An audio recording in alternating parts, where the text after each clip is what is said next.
గమనించండి, మనం ఈ లోకంలో జీవిస్తుండగా మనందరం కూడా ఏదో ఒకటి కోరుకుంటూ ఉంటాం. మన బిడ్డలు ఆరోగ్యంగా ఉండాలి, బాగా చదువులు చదువుకోవాలి, మనం బాగా ఆశీర్వదించబడాలి, దేవుడు ఒక మంచి గృహాన్ని మనకు దయచేయాలి, మనకు ఒక మంచి కారు కావాలని. ఇంకా చాలామంది మన సిస్టర్స్ అయితే వారి బీరువా నిండా కూడా బంగారం ఉండాలని అండి, వారు మంచి బంగారం వేసుకోవాలని, మంచి డ్రెస్సులు వేసుకోవాలని. సో బ్రదర్స్ అయితే మంచి ఫోన్స్ కొనుక్కోవాలని, లేకపోతే మంచి కారు నడపాలని. అలాగనే మా భార్యకి అయితే మంచి ఇల్లు కట్టుకోవాలని తన ఆశ అనమాట. సో అలాగా ప్రతి ఒక్కరికి కూడా కోరికలు ఉంటాయి.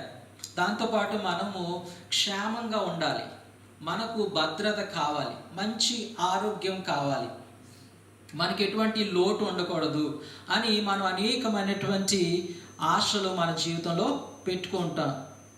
అయితే దేవుని సన్నిధికి వచ్చిన ప్రతి బిడ్డ తన యొక్క ఏ ఆశతో అయితే దేవుని సన్నిధికి వస్తాడో, ఏ కోరికతో అయితే వస్తాడో, దేవుడు ఆ కోరికను తీర్చే దేవుడై ఉన్నాడు. ఎందుకంటే యెహోవా నా కాపరి, నాకు లేమి కలగదు అని కీర్తనకారుడైనటువంటి మహారాజు అయినటువంటి దావీదు కీర్తన 23:1 వచనంలో చెప్తూ ఉన్నాడు. ఈ రోజున మనము యేసయ్య మంచి కాపరి అన్న ఒక అంశం పైన మనం మాట్లాడుకుందాం. యేసయ్య మంచి కాపరి అన్న అంశం పైన గతించిన శుక్రవారం జూమ్ మీటింగ్లో కూడా కొంచెం నేను చెప్పాను, మాట్లాడి ఉన్నాను. గతించినటువంటి శనివారం కూడా కొంచెం మాట్లాడి ఉన్నాను. అయితే ఈరోజు ఫుల్ మెసేజ్ మనం విందాం. నెక్స్ట్ స్లైడ్కి వెళ్ళినట్లయితే యోహాను సువార్త 10వ అధ్యాయము 11వ వచనంలో ఇలా అంటున్నారు, దయచేసి చదవండి. నేను గొర్రెలకు మంచి కాపరిని, మంచి కాపరి గొర్రెల కొరకు తన ప్రాణం పెట్టును. ఆమేన్. యేసయ్య ఇక్కడ అంటున్నాడు, నేను గొర్రెలకు మంచి కాపరిని అని యేసు ప్రభు అంటున్నాడు. అంటే ఈ లోకంలో చెడ్డ కాపరులు కూడా ఉన్నారు ఏంటి, చెడ్డ కాపరులు కూడా ఉన్నారు. కాబట్టి యేసయ్య ఏమంటున్నాడంటే, నేను గొర్రెలకు మంచి కాపరిని అని యేసయ్య అంటున్నాడు. గమనించండి, మీరు యోహాను సువార్త చదివినప్పుడు యోహాను సువార్తలో యేసు ప్రభు నేను జీవ జలమై ఉన్నాను, నేనే మార్గము సత్యము జీవమై ఉన్నాను, నేనే దేవుని కుమారుడై ఉన్నాను, నేనే మంచి కాపరి అయి ఉన్నానని అనేకమైనటువంటి ఐఎమ్ సేయింగ్స్ అని ఇంగ్లీష్లో అంటారు, ఐఎమ్ సేయింగ్స్ అని. సో వాటన్నిటిని మనం చూస్తాం. కాబట్టి మీ అందరినీ కూడా నేను ప్రోత్సహిస్తున్నాను ఏంటంటే, యోహాను సువార్త ఈ వారం అంతా కొన్ని సిరీస్గా నేను ఈ మాట్లాడబోచున్నాను. కాబట్టి యోహాను సువార్తను దయచేసి చదవవలసిందిగా కోరుతున్నాను. ఇక్కడ యేసయ్య గతించినటువంటి వారం మన సామరీయ స్త్రీ గురించి చూసాం. అక్కడ యేసయ్య తనను తాను బయలుపరుచుకొని ఏమన్నాడండి, నేను జీవ జలమై ఉన్నానని యేసు ప్రభు అంటూ ఉన్నాడు. అలాగనే కానాను విందులో యేసు ప్రభు అక్కడ ఏం చేశాడండి, ఆయన నీళ్లను ద్రాక్షరసంగా మార్చున్నాడు. అంటే అక్కడ యేసు ప్రభు, జీసస్ ఇస్ ఎ ప్రొవైడర్, ఆయన దయచేవాడు, ఆయన అవసరములను తీర్చువాడు అని మనం నేర్చుకున్నాం. ఆయనకు అసాధ్యమైనది ఏమీ కూడా లేదు అని. కాబట్టి బైబిల్ చదువుతున్నప్పుడు దేవుడు మన కొరకు ఏమై ఉన్నాడో దాన్ని పర్సనల్గా, అంటే వ్యక్తిగతంగా మనం ఏం చేయాలండి, అప్లై చేసుకోవాలి. దావీదు అదే అంటున్నాడు కదా, యెహోవా నా కాపరి, నాకు లేమి కలగదు. అసలు నాకు ఏమి కూడా నా యొక్క జీవితంలో అవసరం లేదు, ఎందుకంటే యెహోవా కాపరిగా నా జీవితంలో ఉంటే చాలు అని ఇక్కడ దావీదు చెప్తూ ఉన్నాడు అనమాట. కాబట్టి ప్రియులారా, యేసయ్య మన యొక్క మంచి కాపరి అయి ఉన్నాడు. ఆయన ఏమంటున్నాడంటే, మంచి కాపరి గొర్రెల కొరకు తన ప్రాణమును పెట్టును అని ఇక్కడ యేసు ప్రభు వారు తెలియపరుస్తూ ఉన్నారు.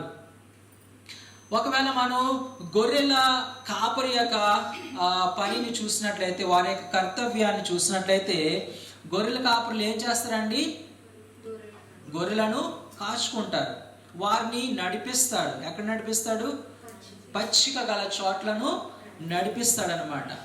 ఎక్కడైతే మంచినీళ్ళు దొరుకుతాయో అక్కడికి ఆయన నడిపిస్తాడు. ఆయన చేతిలో ఏముంటుందండి, ఒక దుడ్డి కర్ర ఉంటుందన్నమాట. అలాగా వారు నడిపిస్తారు.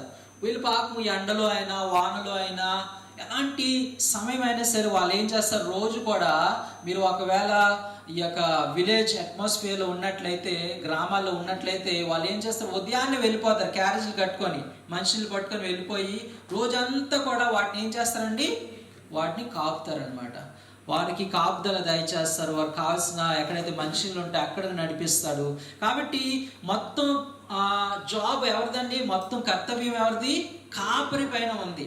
కాబట్టి యేసయ్య ఎప్పుడైతే నేను నీ కాపరిని అని యేసుప్రభు వారు అంటున్నారో, అంటే యేసుప్రభు వారు ఏమంటున్నారంటే నువ్వు ఏ మాత్రం కూడా చింతించొద్దు, నేనే నీకు ప్రతి అవసరాన్ని నేను తీరుస్తానని యేసుప్రభు వారు ఏం చెప్తున్నారంటే చెప్తున్నారు, ఇక్కడ సెలవిస్తున్నారు. బైబిల్ గ్రంథంలో చూసినట్లయితే అబ్రహాము గొర్రెల కాపరిగా ఉన్నాడు అండి. అబ్రహాము కుమారుడైనటువంటి ఇస్సాకు గొర్రెల కాపరిగా ఉన్నాడు. ఇస్సాకు కుమారుడైనటువంటి యాకోబు గొర్రెల కాపరిగా ఉన్నాడు. ఇంకా మనం చూసినట్లయితే దావీదు గొర్రెల కాపరిగా కాపులు కాచుకునేవాడు. ఆమోసు అన్న ప్రవక్త ఒక ఆయన గొర్రెలను కాచుకునేవాడు అనమాట. కాబట్టి వారందరూ కూడా గొర్రెలను కాసుకున్నారు. అయినప్పుడు కూడా దేవుడు ఏం చేశాడంటే వారు ఆ యొక్క గొర్రెలకు చూపించిన ప్రేమ, శ్రద్ధ, వారిని ఎలాగైతే కాపాడుతున్నారో ఆ యొక్క క్యారెక్టర్ని వాళ్ళు చూసి దేవుడు ఏం చేశాడంటే వారిని హెచ్చించి నాయకులుగా దేవుడు వారిని చేసి ఉన్నాడు. కాబట్టి యేసు ప్రభు వారు అంటున్నారు, ఇదిగో నేను నీ కాపరినై ఉన్నాను, నీకేం కావాలి, నీ ఎలాంటి అవసరాలు ఉన్నాయి, ప్రతి అవసరాన్ని కూడా తీర్చు దేవుడిని యేసు ప్రభు వారు అంటున్నారు. మరొక స్లైడ్లోకి వెళ్ళినట్లయితే ఫస్ట్ పాయింట్లో మనం చూసినట్లయితే, next slide brother, next slide. ఇక్కడ చూడండి, ఈ యొక్క వచనాన్ని దయచేసి చదవండి. యోహాను సువార్త 10వ అధ్యాయం 3వ వచనం.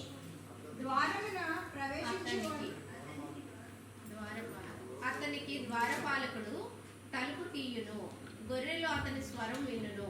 అతడు తన సొంత గొర్రెలను పేరు పెట్టి పిలిచి వాటిని వెలుపలికి నడిపించును. మరియు అతడు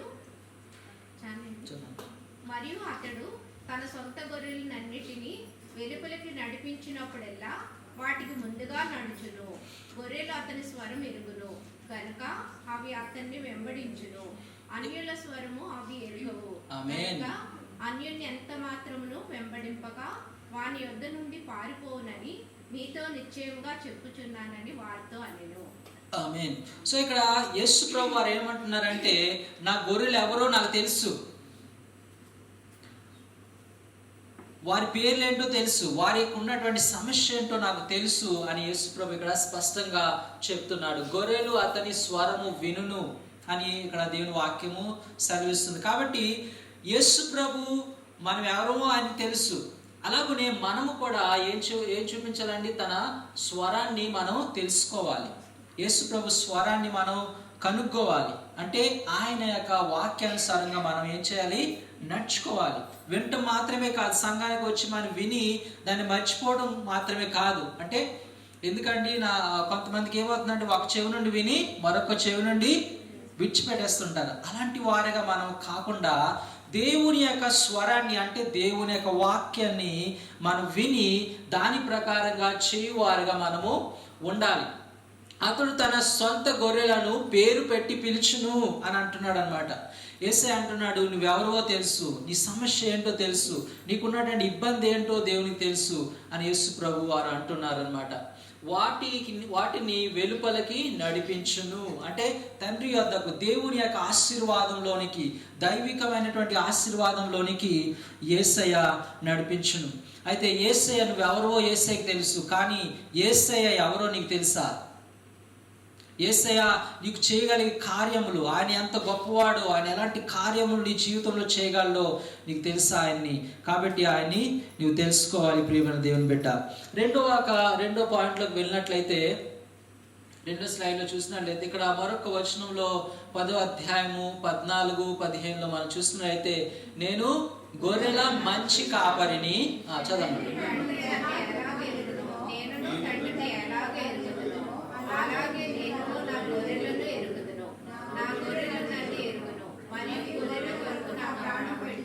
యేసయ్య ఏమంటున్నాడంటే నా గొర్రెలు ఎవరో నాకు తెలుసు, వారి కొరకు నా ప్రాణాన్ని పెట్టడానికి నేను సిద్ధంగా ఉన్నాడని ఆయన అంటున్నాడు. చూడండి ఆయన ఎంత మంచి కాపరు. అందుకని ఆయన అంటున్నాడు, నేను దొంగను కాదు, దొంగిలించడానికి, హత్య చేయడానికి, నాశనం చేయడానికి వస్తాడు.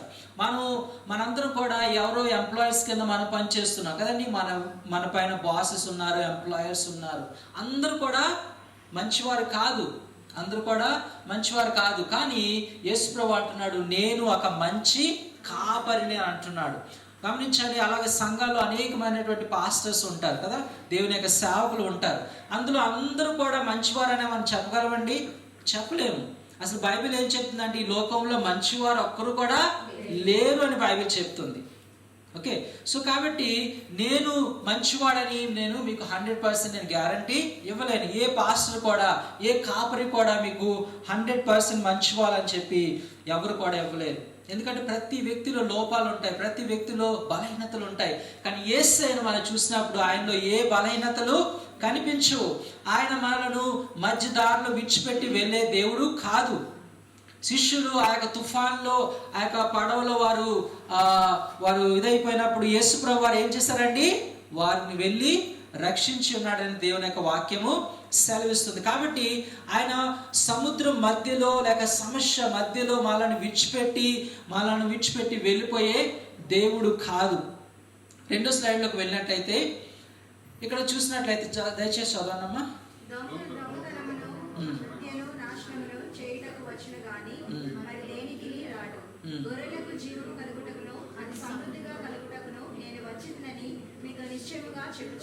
ఆమేన్. కాబట్టి ఈ లోకంలో చూసినట్లయితే గొర్రెల కాపలు మీరు చూస్తుంటారు. వారు ఏం చేస్తారంటే రోజంతా శ్రమ పడతారు. రోజంతా శ్రమ పడి ఆ గొర్రెలకు మంచి పచ్చిక గల గడ్డిని ఇవ్వాలని, మంచి నీళ్ళు ఇవ్వాలని వాళ్ళు ఏం చేస్తారంటే వాటిని నడిపిస్తారు. కానీ ఇక్కడ యేసు ప్రభు వారు అంటున్నారు, వీటన్నిటిని కూడా నేను ఇచ్చి నేనేమిస్తాను? I will give them abundant life. ఏమిస్తాను? నేను సమృద్ధి అయిన జీవితాన్ని ఇస్తాను అంటున్నాను. అంత చెప్పండి, సమృద్ధి అయిన జీవితం. ఈ లోకంలో మనం ఎంతో ప్రయాసపడుతున్నా, ఎంతో కష్టపడుతున్నా, ఎంతో డబ్బులు సంపాదిస్తున్నా, ఆనందంగా ఉండాలనుకుంటున్నా, కానీ ఆఖరికి వచ్చేసరికి ఈ సమృద్ధి అయిన జీవితం మన జీవితంలో లేనట్లయితే ఉన్నదంతా కూడా సున్నా. ఏంటండి? ఉన్నదంతా కూడా సున్నా. ఒక పాట ఉంది కదా, నీకు మేడమెద్దులున్నా, నీకు అందచందం ఉన్నా, ఏమున్నా సరే, డబ్బులున్నా, బంగారం ఉన్నా, ఏమున్నా సరే, పేరు ప్రఖ్యాతలున్నా, యేసు లేనిదే నీ జీవితం అంతా సున్నా. కాబట్టి ప్రియులారా, మనం ఎంత డబ్బులు సంపాదించినా, ఎన్ని మేడమెద్దులు కట్టుకున్నా, ఎలా మంచిగా ఉన్నా సరే, యేసయ్య మన జీవితంలో ఎల్లప్పుడూ ఉండాలి. ఎల్లప్పుడూ కాపరిగా ఆయన మన జీవితంలో ఉండాలి. చాలాసార్లు అనుకోవచ్చు, చాలా మంది డబ్బు గల వారికి ఎటువంటి కొదువు లేదని అనుకోవచ్చు. మన తెరలో చూసినట్లయితే ఈ సినిమా హీరోలు, హీరోయిన్లు వీళ్ళందరూ ఏం చేస్తున్నారండి? పక్కపక్క నవ్వుతూ ఉన్నారు, ఆనందంగా కనిపిస్తున్నారు, నాట్యం ఆడుతున్నారు, డ్యాన్సులు వేస్తున్నారు. కానీ వారి జీవితంలో ఆ తెర పైన వారు ఆనందంగా, ఎంతో సంతోషంగా వారు నవ్వుతున్నారు. కానీ వారి యొక్క తెర వెనక వాళ్ళు ఏడుస్తున్నారు. మీకు తెలుసా అండి? చాలా మంది సూసైడ్ చేసుకుంటున్నారు, చాలా మంది డ్రగ్స్ వేసుకుంటున్నారు. వీళ్ళ జీవితంలో శాంతి, సమాధానాలు ఏమి కూడా లేవు. అసలు ఒక రీసెర్చ్ ఏం చెప్తుందంటే, అన్నిటికంటే అందరికంటే చాలా నిరాశ చెందినటువంటి వారు, ఆనందం లేని వారు ఎవరో తెలుసా? ఆ తెరపైన కనబడిన వారే. వారి జీవితంలో సమాధానం లేదు, భార్య భర్తల మధ్యలో సమాధానం లేదు. వారి బిడ్డలు కన్న తర్వాత 10 సంవత్సరాల తర్వాత విడాకులు, కాక చాలా మంది పెళ్లి కాకుండానే వారు కలిసి జీవిస్తున్నారు, కలిసి బిడ్డలను కంచు ఉన్నారు. తర్వాత ఏం చేస్తున్నారంటే కొన్ని సంవత్సరాల తర్వాత వారు విడిపోతున్నారు. చాలా మంది డబ్బులు ఉంటున్నాయి, కానీ వారు డ్రగ్స్ వేసుకొని, ఇంకా మత్తు పదార్థాలు వేసుకొని, వీటన్నిటి కూడా అలవాటయ్యి వారి జీవితంలో శాంతి, సమాధానము, నెమ్మది అన్నది లేదు. కానీ మంచి కాపరైన యేసయ్య అంటున్నాడు, నీకు సమృద్ధి అయిన జీవితాన్ని ఇస్తాను. అంటే అది పరలోక రాజ్యంలో కాదండి, ఇక్కడ నుండే ప్రారంభమవుతుంది. ఏ రోజైతే నువ్వు యేసు ప్రభుని తన సొంత రక్షకునిగా అంగీకరిస్తావో ఆ రోజు నుండి నిత్య జీవం అనేది ప్రారంభమవుతుంది. తెలుసండి మీకు? నిత్య జీవం అంటే ఏంటి? అసలు అంతము లేని జీవితం, అంతము లేని జీవితం. ఏ రోజైతే నువ్వు యేసు ప్రభు నా రక్షకుడు, యేసు ప్రభు నా కొరకు ఆ కల్వరి శిలువలో ఆయన మరణించాడు, నా పాపల నిమిత్తం ఆయన రక్తాన్ని కార్చాడు, నా కొరకు బలయ్యాడని ఏ రోజైతే నువ్వు నమ్ముతావో ఆ రోజు నుండి దేవుడు ఒక నూతనమైన జీవితాన్ని, ఒక సమృద్ధి అయిన జీవితాన్ని, డబ్బున్నా లేకపోయినా నీకు సమృద్ధి అయిన జీవితాన్ని ఆయన ఇస్తాడు. ఆమేన్, హల్లెలూయా. ఆ జీవితంలో ఏ చింత ఉండదు, ఏ నిరాశ ఉండదు, ఎల్లప్పుడూ కూడా ఒక ఆశతో ఉంటావు. ఈ రోజు నేను చనిపోయినా సరే నేను పరలోక రాజ్యానికి వెళ్తాను, చేరుకుంటాను అని ఒక నమ్మకం అన్నది ఉంటుంది. కానీ ఎవరైతే యేసుని పొందలేని వారు ఉన్నారో వారి జీవితంలో ఏమవుతుందంటే ఒక ఆశ అన్నది లేదు. There is no hope for them. ఎటువంటి ఆశ అన్నది వారి జీవితంలో లేదు. అందుకని ప్రియులారా, మన మధ్యలో ఎవరైనా సరే ఇంకా యేసును వ్యక్తిగతంగా ఆయన రక్షకునిగా నువ్వు అంగీకరించలేనట్లయితే ఈరోజు ప్రభా నా జీవితాన్ని నీ చేతులుగా చెప్తున్నానని నీ జీవితాన్ని సమర్పించుకో. ఒకవేళ నీ జీవితాన్ని సమర్పించుకున్నట్లయితే యేసయ్య నీ జీవితంలో సమృద్ధి అయినటువంటి జీవితాన్ని ఇస్తాడు. ఆనందంతో కూడినటువంటి జీవితాన్ని ఆయన దయచేస్తాడు. చెక్ హలో ఓకే హల్లెలూయా. 3వ పాయింట్కి వెళ్దాం. 3వ స్లైడ్ చూసినట్లయితే నెక్స్ట్ స్లైడ్ బ్రదర్. ఓకే, ఇక్కడ చూసినట్లయితే ఒకసారి చదవనమ్మా దయచేసి. దొంగ దొంగతనమును హత్య నాశనమును చేయటకు వచ్చును గాని మరి దేనికిని రాడు. గొర్రెలకు జీవం కలుగుటకును అది సమృద్ధిగా కలుగుటకును నేను వచ్చిందని మీతో నిశ్చయంగా చెబుతున్నాను. ఓకే, మళ్ళీ అదే పాయింట్ ఇదైనట్టుంది. సో ఒకసారి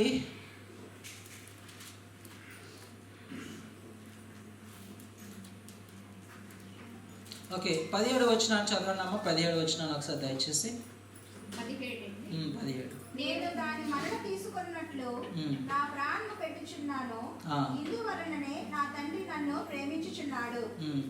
ఎవడునో నా ప్రాణమును తీసుకొనడు, నా అంతట నేనే దాన్ని పెట్టుచున్నాను. దాన్ని పెట్టుటకు నాకు అధికారము కలదు, దాన్ని తిరిగి తీసుకొనుటకు నాకు అధికారము కలదు. నా తండ్రి వలన ఈ ఆజ్ఞ పొందితిని అనెను. ఆమేన్. సో ఇక్కడ గమనించినట్లయితే యేసయ్య ఏమంటున్నాడంటే నా ప్రాణాన్ని మీ కొరకు అర్పిస్తున్నాను. ఈ యొక్క మంచి కాపరి ఎలాంటి కాపరి అంటే, ఒక పాస్టర్ ఉన్నారనుకోండి, నేను మీ కొరకు ప్రాణం పెట్టేస్తానండి, పెట్టగలనా? లేదు. సమయం వచ్చినట్లయితే పారిపోతాను. ఇంకా ఎంత పెద్ద పాస్టర్ అయినా వాళ్ళు ఏం చేస్తారు, ప్రాణం పెట్టవలసి వచ్చిన సమయంలో వారు పారిపోతారు.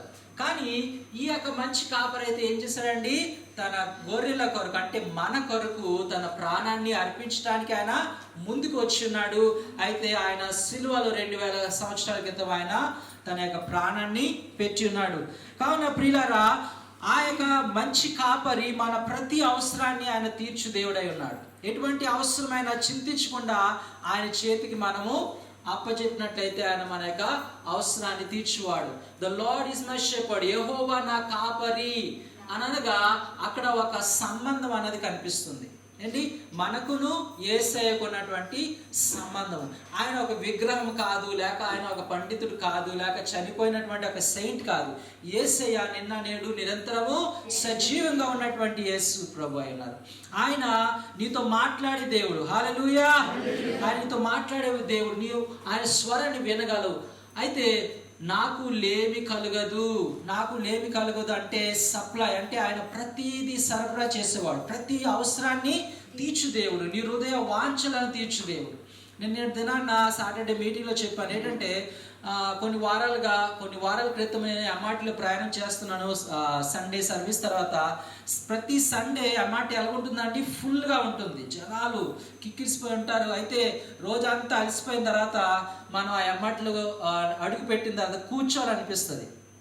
నేను ఎప్పుడు మనసులో అనుకోలేదు, కానీ ఆ రోజు ప్రభా కూర్చుంటే బాగుండు, నాకు సీట్ దొరికితే బాగుండని మనసులో అనుకున్నాను. అంతే, వెంటనే ఒకడు ఆ స్టాప్ వచ్చింది, ఒకడు లేచి నిలబడ్డాడు. వెంటనే నేను వెళ్ళి కూర్చుని పోయాను అనమాట, ఎవరికి అవకాశం ఇవ్వకుండా.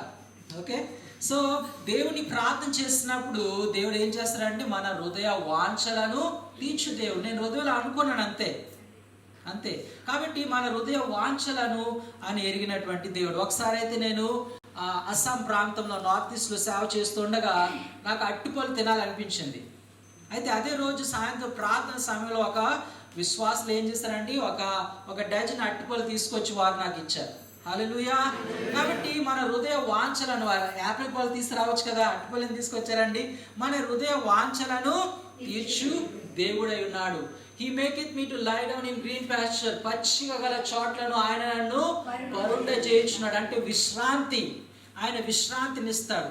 డాక్టర్ ఇచ్చే మందుల ద్వారా మనకి విశ్రాంతి రాకపోవచ్చు, కానీ ఆయనలో మనకి ఏముందండి, విశ్రాంతి ఉంది.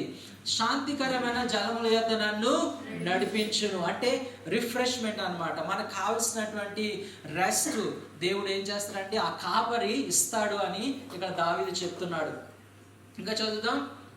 ఈ రిఫ్రెషెస్ మై సోల్ అంటే ఆయన స్వస్థతను మనకు దయచేస్తాడు. ఆయన నా ప్రాణమునకు ఆయన సేద తీర్చును. ఇక్కడ అనేక మంది మనం అలసిపోతున్నాం, పనిచేసి అలసిపోతున్నాం. మనకి బీపీలు, షుగర్లు, అనేకమైన తలనొప్పులు, నడుము నొప్పులు, కాళ్ళ నొప్పులతో మనం బాధపడుతున్నాం. మనకు స్వస్థత ఎవరు దయచేయనండి? ఆయన కాపరి అయినటువంటి ఆయన బాధ్యత.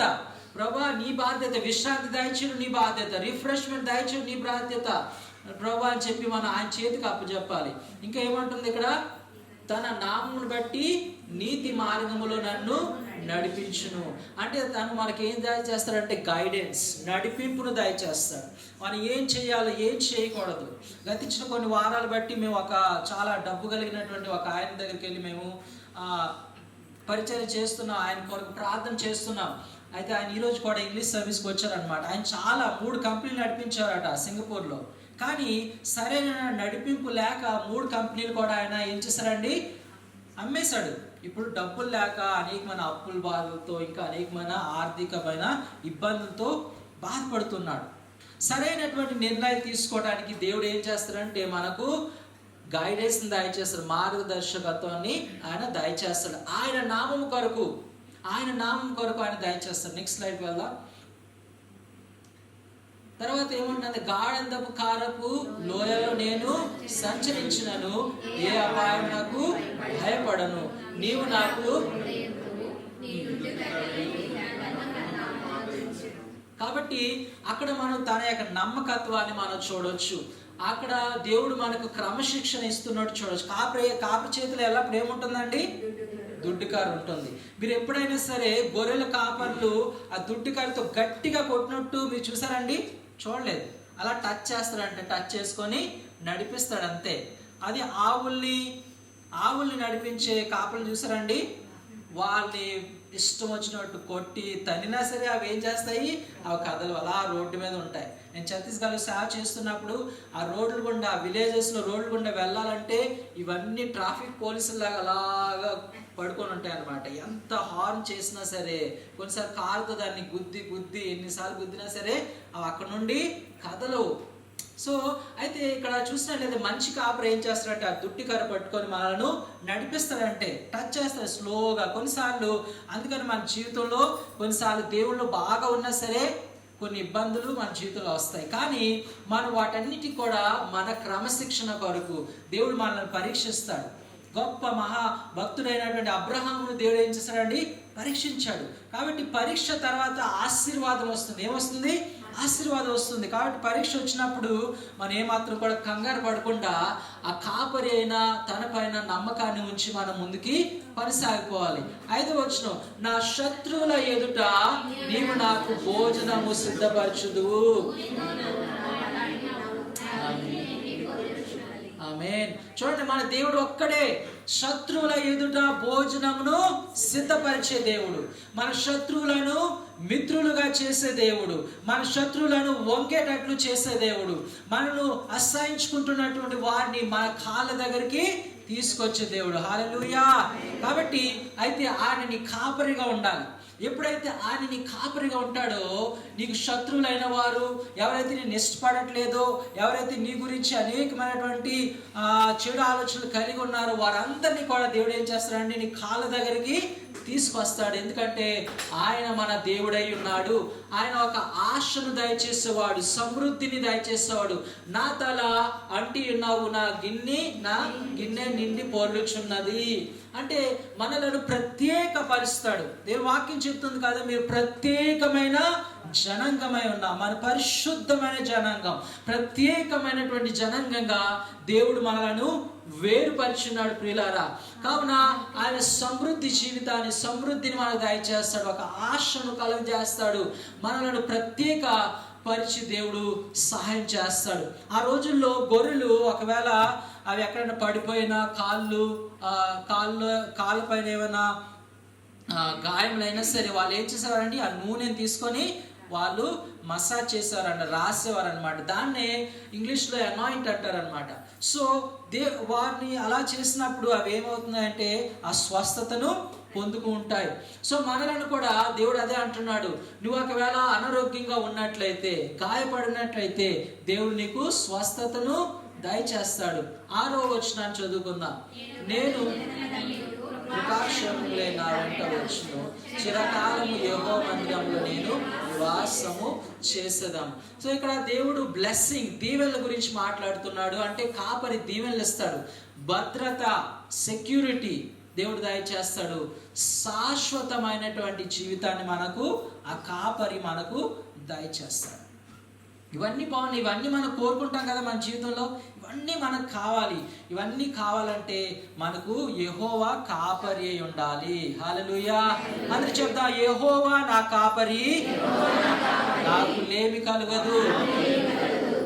ఒకసారి మీటింగ్లో ఏమైందంటే ఒక ముసలాయన, ఒక యవనస్తుడు, వాళ్ళు మీటింగ్లో నిలబడి వారు ఈ యొక్క కీర్తన గ్రంథం 23వ అధ్యాయాన్ని వారు రిసైట్ చేస్తున్నారనమాట. కాబట్టి ముసలాయన లేచి నిలబడి ఆయన వణుకుతూ, చేతులు వణుకుతూ, ఆ నోరు సరిగా కదలకుండా యెహోవా నా కాపరి, నాకు లేమి కలగదు అని చాలా నెమ్మదిగా ఆయన యొక్క దాని అంతటిని కూడా చెప్పుకొస్తే దానికంటే ముందు యవనస్తుడు వాడు నిలబడి గడగడ గడగడ ఏవో నా కాపరి, నాకు లేమి కాదు, పచ్చిగల చోట్ల అలా అని చెప్పేసి గడగడ ఆయన చెప్పుకొని పోయాడు. అందరూ కూడా బిగ్గరగా చప్పట్లు కొట్టి వాళ్ళందరూ కూడా ఎంతో సంతోషించారు. తర్వాత ఏమైందంటే ఈ ముసలాయన నిలబడి ఆయన నెమ్మదిగా చెప్పలేక ఆయన నెమ్మదిగా చెప్తుంటే అక్కడ కూర్చున్నవారు, వింటున్నవారు అందరూ కూడా కన్నీరు కారుస్తున్నారనమాట, ప్రతి ఒక్కరు కూడా.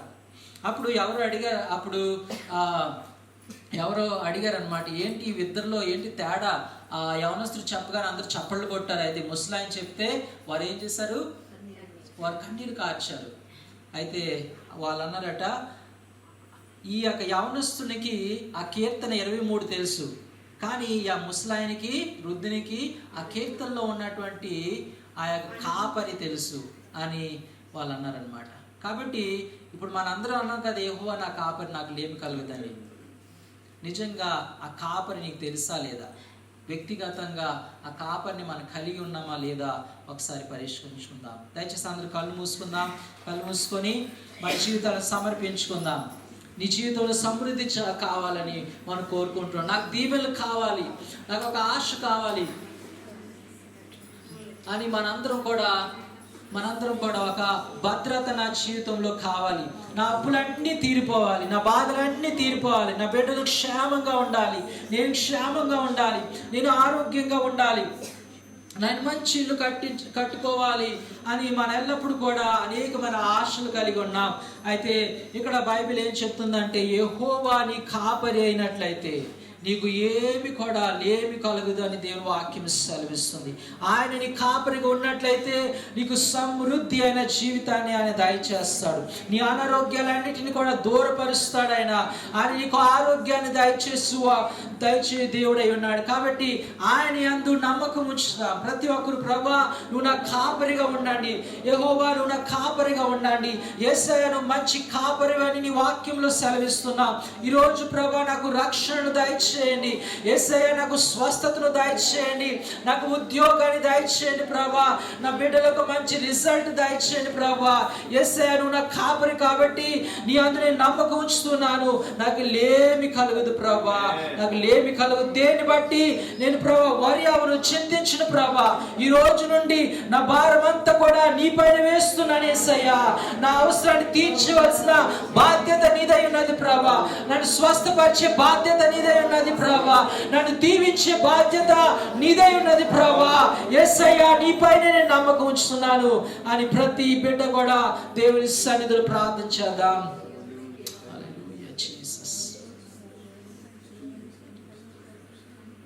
నీ చేతితోనే నన్ను చెక్కినావు, నీ చేతితోనే నన్ను పట్టుకొంటివి, నీ చేతి నీడలో నన్ను దాచుకొంటివి, నీ చేతి నీడలో నన్ను దాచుకుంటివి నా ప్రియుడా యేసయ్యా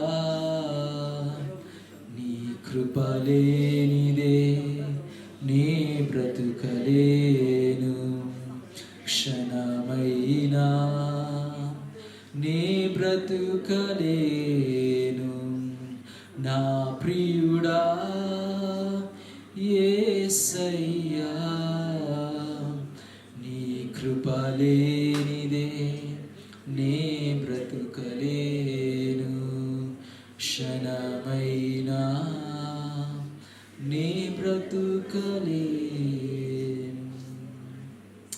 యేసయ్యా నీ నామానికి వందనాలు తండ్రి. ఏ బిడ్డలైతే వారి జీవితాన్ని సమర్పించుకుంటున్నారు ప్రతి బిడ్డను కూడా ముట్టి గొప్ప కార్యములు వారు దయచేయండి. ప్రతి బిడ్డకు రక్షణను దయచేయమని ప్రార్థన చేస్తున్నాం. మా మధ్యలో ఎవరైనా ప్రభా రక్షణ లేకుండా నేను తిరగక ఉన్నట్లయితే వారికి ఇప్పుడే నీ రక్షణను దయచేయమని మేము ప్రార్థన చేస్తున్నాం. నిత్య జీవాన్ని సమృద్ధి అయిన జీవాన్ని దయచేయమని ప్రార్థన చేస్తున్నాం. నువ్వు మా కాపురమై ఉన్నావు కాబట్టి నాయన అయ్యా మేము అడుగుతూ ఉన్నాం ప్రభా, మేము మొరపెడుతూ ఉన్నాం ప్రభా. మా మధ్యలో అనేక మంది కొంతమంది ప్రభా ఉద్యోగాల కొరకు వారు ఎదురు చూస్తున్నారు ప్రభా. అయ్యా వారికి నువ్వు దయచేయమని మేము ప్రార్థన చేస్తున్నాం తండ్రి. అనారోగ్యంగా బాధపడుతున్నారు ప్రభా, వారిని ముట్టి యేసు నామములో స్వస్థతను దయచేయమని మేము ప్రార్థన చేస్తున్నాం.